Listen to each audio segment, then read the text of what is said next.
Hi and welcome to another Fat for Weight Loss recipe video. Today I'm going to be showing you how to make a keto pie crust.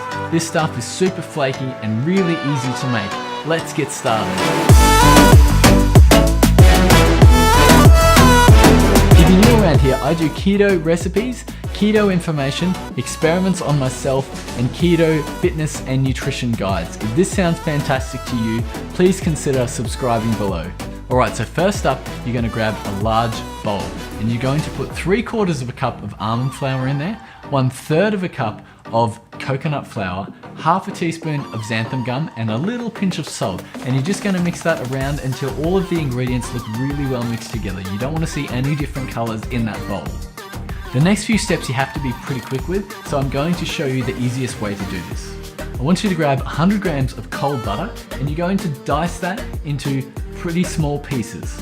Then you're going to grab 2 forks and you're going to put all of those pieces into the dry mixture that you prepared before. And you're just going to push the butter and the dry mixture together until it sort of forms a little bit of a dough-like consistency. Then you're going to grab 55 grams of cream cheese and you're going to dice that up as well and put that in with the mixture. Again, grab the 2 forks and slowly push that cream cheese and butter through the other dry ingredients. Then in a separate bowl, I want you to crack 1 egg in and just slowly mix it together. I want you to put that in with the butter and the dry mixture that you mixed before with the 2 forks, and you're going to add 2 teaspoons of vinegar to that. Once you've semi-mixed that together, sprinkle some coconut flour on the top of your bench and grab out the mixture and just slowly mix it with your hands. You're not going to try and mix it too much because, as with any sort of pie crust, you don't want it to be too mixed together.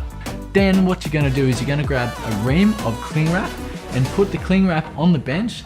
Place the pie dough in the middle of it and wrap it tightly and put it in the fridge for about 1 to 2 hours. This is going to help absorb all of the liquid into the flour that you've put in there.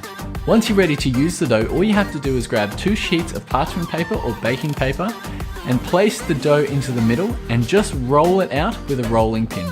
You want it to be relatively thin, but not too thin so it's going to crack. So here's a great example. I'm going to show you how I fill a pie tin with this pastry. So you just flip the pie tin over and cut a circle around the outside of it. Then remove the excess pastry from the outside and flip the pie crust over so it's resting on top.